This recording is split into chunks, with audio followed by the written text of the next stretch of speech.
భాద్రపద మాసంలో వచ్చే పౌర్ణమి రోజు అంటే మహాలయ పౌర్ణమి రోజు పాక్షిక చంద్రగ్రహణం సంభవించబోతూ ఉంది. ఈ గ్రహణం మహాలయ పౌర్ణమి రోజు రావడం చాలా విశేషం.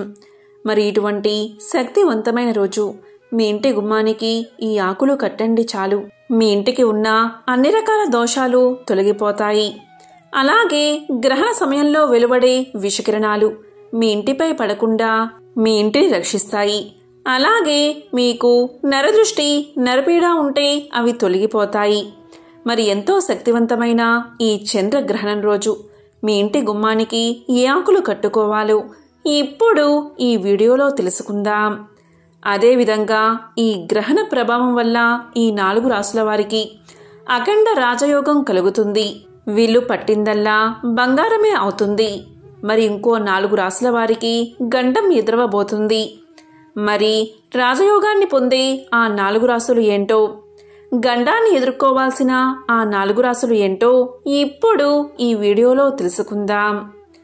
ఈ నెల 18న మహాలయ పౌర్ణమి రోజు సంభవించే పాక్షిక చంద్రగ్రహణం మన భారతదేశంలో కనిపిస్తుందా లేదా, భారతదేశంలో నివసించేవారు గ్రహణ నియమాలు పాటించాలా లేదా, గర్భిణీ స్త్రీలు ప్రత్యేక జాగ్రత్తలు ఏమైనా తీసుకోవాలా అనే విషయం గురించి కూడా ఇప్పుడు తెలుసుకుందాం. మహాలయ పౌర్ణమి ఎంతో శక్తివంతమైన రోజు. ఈ రోజు పాక్షిక చంద్రగ్రహణం సంభవించడం వల్ల ఈ రోజుకు మరింత శక్తి పెరిగింది. ఈ సంవత్సరం క్రోధినామ సంవత్సరం. ఈ సంవత్సరంలో విశేషంగా 2 సూర్యగ్రహణాలు 2 చంద్రగ్రహణాలు వచ్చాయి. ఉగాదికే పంచగ్రహ కూటమిలో సూర్యగ్రహణం ఏర్పడింది. దాని యొక్క ప్రభావం ఈ సంవత్సరం పాటు ఉంటుంది. మళ్ళీ సూర్యగ్రహణం వరకు ఈ ప్రభావం ఉంటుంది. మళ్ళీ షష్ఠగ్రహ కూటమితో కూడిన సూర్యగ్రహణం ఏప్రిల్ 2025లో వస్తుంది. అప్పటి వరకు క్రోధినామ సంవత్సరం యొక్క క్రోధం ఈ భూమండలంపై ఉంటుంది. ఇంకా విశేషంగా చెప్పాలి అంటే ఈ నెల 18న అంటే మహాలయ పౌర్ణమి రోజు పాక్షిక చంద్రగ్రహణం సంభవిస్తుంది. ఇది మన భారత కాలమానం ప్రకారం సెప్టెంబర్ 18 ఉదయం 7:44 నుంచి ఉదయం 8:44 వరకు మొత్తం 59 నిమిషాల పాటు ఈ గ్రహణం ఉంటుంది. ఇది మన భారత కాలమానం ప్రకారం ఉదయం సంభవిస్తుంది. మన భారతదేశంలో ఈ గ్రహణ ప్రభావం ఉండదు. ఎందుకంటే ఈ చంద్రగ్రహణం చంద్రుడు అస్తమిస్తాడు. ఇతర దేశాల్లో చంద్రుడు ఈ సమయంలో ఉదయిస్తాడు. ఏ దేశంలో చంద్రగ్రహణం సంభవిస్తుంది అంటే ఇది మన భారతదేశంలో అస్సలు లేదు. ఇది అమెరికా, యూరప్, ఆఫ్రికా దేశాల్లో సంభవిస్తుంది. మన భారతదేశంలో ఈ చంద్రగ్రహణం లేనందున సూతక నియమాలు లేవు, గ్రహణ నియమాలు ఉండవు, దేవాలయాలు మూసివేయడం ఉండదు, ఆహార నియమాలు, ఇల్లు కడుక్కోవడం, సంప్రోక్షణ చేయడం వంటివి వర్తించవు. కాబట్టి మన భారతదేశంలో ఈ పాక్షిక చంద్రగ్రహణం యొక్క ప్రభావం ఉండదు. కానీ ఈ గ్రహణ ప్రభావం రాశులపై తప్పకుండా చూపుతుంది. ఈ గ్రహణం ఎప్పుడైతే జరుగుతుందో ఈ గ్రహణం జరిగిన తర్వాత గ్రహణానికి సంబంధించిన ముహూర్తాన్ని బట్టి ఏదైతే సందర్భంలో గ్రహణం ఏర్పడిందో దాన్ని బట్టి కొన్ని రాశుల వారికి కీడు ఉంటుంది, కొన్ని రాశుల వారికి మేలు కలుగుతుంది. ఈ గ్రహణం మీనరాశిలో ఉత్తరాభాద్ర నక్షత్రం 2వ పాదంలో గ్రహణం జరుగుతుంది. మకర రాశి వారికి ఈ గ్రహణం పట్టిన రాశి 3వ రాశి అవుతుంది. అదే ధనుస్సు రాశి వారికి 4వ రాశి అవుతుంది. సింహ రాశి వారికి 8వ రాశి అవుతుంది. వృషభ రాశి వారికి 11వ రాశి అవుతుంది. కాబట్టి 3, 4, 8, 11 స్థానాలు కలిగిన ఈ 4 రాశులు ఎవరైతే ఉన్నారో అంటే మకరం, ధనస్సు, సింహం, వృషభ రాశి ఈ 4 రాశుల వారికి ఈ గ్రహణ ప్రభావం వల్ల లాభం చేకూరుతుంది. ఈ గ్రహణం వల్ల ఈ రాశుల వారికి అదృష్టం పడుతుంది. మరి ఏ రాశుల వారికి నష్టం జరుగుతుందో ఇప్పుడు తెలుసుకుందాం. ఈ గ్రహణ రాశి నుంచి లెక్క పెట్టినప్పుడు 1, 6, 2, 7 రాశుల వారికి ఈ గ్రహణం అరిష్టం. అంటే మీనరాశి వారికి అరిష్టం. అందులోనూ ఉత్తరాభాద్ర రాశి వారికి గండకాలం. మీనరాశికి 2వ స్థానం కుంభరాశి కాబట్టి కుంభరాశి వారికి కూడా అరిష్టం. ఆ తరువాత 7వ స్థానమైన కన్యారాశి వారికి ఈ గ్రహణం అరిష్టాన్ని కలిగిస్తుంది. ఇక 6వ స్థానమైన తులారాశి వారికి కన్యారాశి, తులారాశి, కుంభరాశి, మీనరాశి ఈ 4 రాశుల వారికి ఈ గ్రహణం అరిష్టాన్ని కలిగిస్తుంది. అంటే అనారోగ్యం రావడం, బంధువుల మధ్య తగాదాలు రావడం, తమ యొక్క వస్తువులు కోల్పోవడం లేదా వ్యాపారంలో నష్టం జరగడం, మోసపోవడం వంటివి జరుగుతాయి. ఈ గ్రహణం మన దేశంలో అయితే కనబడదు. గ్రహణ నియమాలు వర్తించవు. ఇల్లు కడుక్కోవడం ఏమీ ఉండదు. కానీ గర్భిణీ స్త్రీలు మాత్రం 3వ నెల నుంచి 9వ నెల వరకు ఈ గ్రహణం యొక్క ప్రభావం ఉంటుంది. ఈ గ్రహణం రోజు చెప్పిన సమయంలో ఇంట్లోనే ఉండండి. ఈ రోజున గ్రహణ సమయంలో నిద్రించండి లేదా దైవనామ స్మరణ చేసుకోండి. మాంసాహారం తినకండి. గుడ్డు, మాంసం ఈ రోజు ముట్టుకోకూడదు. గర్భిణీ స్త్రీలు ఈ రోజు బయటకు వెళ్లకుండా జాగ్రత్త పడండి. మంచినీళ్లు తాగుతూ ఉన్నా ఓం నమో నారాయణాయ అనే మంత్రాన్ని కానీ, శివ పంచాక్షరి మంత్రాన్ని కానీ, అంటే ఓం నమశివాయ అనే మంత్రాన్ని కానీ జపించండి. ఈ చంద్రగ్రహణం మన భారతదేశంలో కనిపించదు. ఇటువంటి గ్రహణ సమయంలో అందరూ ఇంట్లోనే కూర్చుని జపం చేయండి. దీపారాధన చేసే సమయంలో రావి ఆకులను ఉంచి దానిపై ప్రమిదలు ఉంచి దీపారాధన చేస్తే ఎంత పుణ్యం కలుగుతుందో ఆ భగవంతుడు కూడా చెప్పలేడు. రావి చెట్టు అంటే శ్రీ మహావిష్ణువుకు ఎంతో ప్రీతిపాత్రమైనది. అలాగే త్రిమూర్తుల స్వరూపం కూడా. అందుకే రావి చెట్టు ఆకుల మీద మీరు దీపారాధన కుందులు లేదా మట్టి ప్రమిదలు ఉంచి దీపారాధన చేసినట్లయితే విష్ణుమూర్తి అనుగ్రహం చాలా సులభంగా పొందవచ్చు. రావి చెట్టు త్రిమూర్తుల స్వరూపం. మీరు రావి చెట్టు ఆకు మీద దీపారాధన చెయ్యాలి. దీపారాధన చేస్తున్న సమయంలో రావి చెట్టు ఆకు కాడ అనేది భగవంతుని ఫోటో వైపు ఉండాలి. ఆకు చివరి భాగం మన వైపు ఉండాలి. అలా ఎప్పుడూ కూడా రావి ఆకులపై ప్రమిదను పెట్టి దీపారాధన చెయ్యాలి.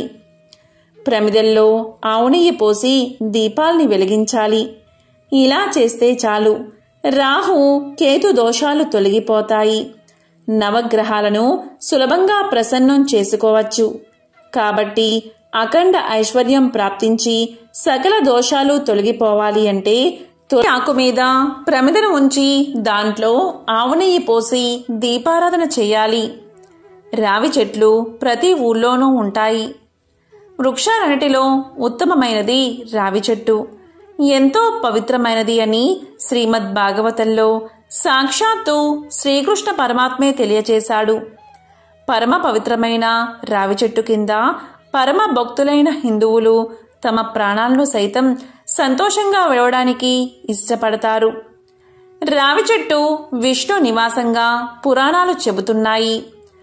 ఎవరైతే రావి చెట్టు మొదట్లో నీరు పోసి చెట్టుకు ప్రదక్షిణ చేసి నమస్కరిస్తారో అలాంటి వారికి భగవంతుణ్ణి సేవించిన పుణ్యం లభిస్తుందట. ఆయుష్ పెరుగుతుందట. పాపాలన్నీ తొలగిపోతాయట. మోక్షం కలుగుతుందట. రావి చెట్టు ఏ ఊళ్ళో అయితే అధికంగా ఉంటుందో ఆ ఊళ్ళో అందరూ ఆరోగ్యంగా జీవిస్తారట. ఎందుకంటే రావి చెట్టు నుండి ప్రాణవాయువు అధికంగా లభిస్తుంది. రావి చెట్టు సమీపంలో నివసించే వారికి ఆయురారోగ్యాలు కలుగుతాయి. అంతేకాదు రావి చెట్టు నుండి వీచే గాలి వాతావరణ కాలుష్యాన్ని పారద్రోలుతుంది. స్వచ్ఛమైన ఆరోగ్యవంతమైన గాలిని మానవులకు అందిస్తుంది. కుటుంబంలో ఆపదలు వచ్చినా, ఆర్థికపరమైన ఒడిదుడుకులు వచ్చినా వాటిని తొలగించుకోవాలి అంటే రావి చెట్టు ఆకులతో ఈ చిన్న పరిహారం చేస్తే చాలు. ఆ ఇంట్లో సకల సంతోషాలు నిండుతాయి. దీనికి ఏం చెయ్యాలి అంటే రావి చెట్టు ఆకులను సేకరించండి. రావి చెట్టును ఎప్పుడూ కూడా ప్రతిరోజు ముట్టుకోకూడదు. కేవలం శనివారం రోజు రావి చెట్టును ముట్టుకోవచ్చు. ఈ విధంగా రావి చెట్టు ఆకులను సేకరించి ఒక తెల్లని దారాన్ని తీసుకుని దానికి కొంచెం పసుపు రాసి ఈ రావి చెట్టు ఆకులను ఇంటి ప్రధాన ద్వారానికి తోరణంగా కట్టండి. ఆ ఆకులు ఎండిపోయాక వాటిని తీసేసి తిరిగి మరో తోరణం కట్టండి. ఇలా 9 సార్లు చేస్తే ఆ ఇంట్లో ఉన్న సమస్యలన్నీ తొలగిపోతాయి. పురాణాల ప్రకారం రావి చెట్టును అశ్వత్థ వృక్షము అంటారు. అలా పిలవడానికి ఒక కారణం కూడా ఉంది. ఆ కారణం ఏంటి అంటే, పూర్వం అశ్వత్థ, పిపాల అనే 2 రాక్షసులు ఉండేవారు. వారు ప్రజలను వేధిస్తూ ఉండేవారు. అశ్వత్థుడు చెట్టు రూపంలోకి మారితే పిపాలుడు బ్రాహ్మణి రూపంలోకి మారేవాడు. పిపాలుడు దారిన పోయే వారిని పిలిచి ఆ చెట్టు ఎంతో పవిత్రమైనది, దాన్ని తాకితే పుణ్యం పొందుతారని నమ్మబలికేవాడు. ఆ మాటలు నమ్మి బాటసారులు ఆ చెట్టును ముట్టుకునేందుకు దగ్గరకు రాగానే అశ్వత్థుడు ఆ మనుషుల్ని తినేవాడు. ఈ విధంగా ప్రజల్ని పీడిస్తున్న ఆ రాక్షసులిద్దరినీ శనిదేవుడు సంహరించి ప్రజలకు రక్షణ కల్పించాడు. ఆ రాక్షస సంహారం జరిగిన రోజే శనివారం. కాబట్టి శనివారం రోజు రావి చెట్టును తాకి పూజించడం ద్వారా శనిదేవుడి అనుగ్రహాన్ని ప్రతి ఒక్కరూ పొందవచ్చు. ఆ రాక్షసుడి పేరు మీదటే రావి చెట్టును అశ్వత్థ వృక్షము అంటారు. శనివారం రోజు రావి చెట్టులో లక్ష్మీదేవి ఉంటుందని నమ్మకం. సంతానం లేనివారు శనివారం రోజు రావి చెట్టును పూజించి రావి చెట్టుకు నీరు పోసి ప్రదక్షిణ చేసి ఆ చెట్టుకు ఆడవారు పొట్ట తగిలేలా చెట్టును హత్తుకుని మనసులోని కోరిక చెప్పుకుంటే అలాంటి వారికి తప్పకుండా సంతానం కలుగుతుంది. ఇవి మన పూర్వీకులు పాటించి ఎన్నో ఉత్తమ ఫలితాలు పొందారు. రావి చెట్టు నీడలో పరమశివుని తర్వాత కలియుగం మొదలైందని లెక్క. ఈ విధంగా నేడు మనం జీవిస్తున్న ఈ కలియుగానికి ప్రథమ సాక్షి రావి చెట్టు. అందుకే ఆ చెట్టుకు అంత గౌరవం. ఇక రావి చెట్టు మనకు చేసే ఆరోగ్యపరమైన మేలు ఏ చెట్టు చేయదు. నడుము నొప్పి తగ్గాలి అంటే రావి చెట్టు పైబెరడు మొక్కలు సేకరించి వాటిని నీడలో ఆరబెట్టాలి. తర్వాత పొడి కింద చేసుకోవాలి. 1 అర స్పూన్ ఆ పొడికి 1 కప్పు నీటిని తీసుకుని ఉదయం సాయంత్రం కషాయంలా కాసి తాగడం వల్ల నడుము నొప్పి తగ్గుతుంది. అంతేకాదు, ఇలా తాగితే మగవారికి శక్తి కూడా వస్తుంది. ఇక పాదాలు పగిలిపోయి అందమైన పాదాలు మీ సొంతం కావాలి అనుకునేవారు రావి చెట్టు ఆకులను సేకరించి దంచి రసం తీయండి. ఈ రసాన్ని రాత్రి పడుకునే ముందు కాళ్ళ పగులుపై రాసి పడుకోండి.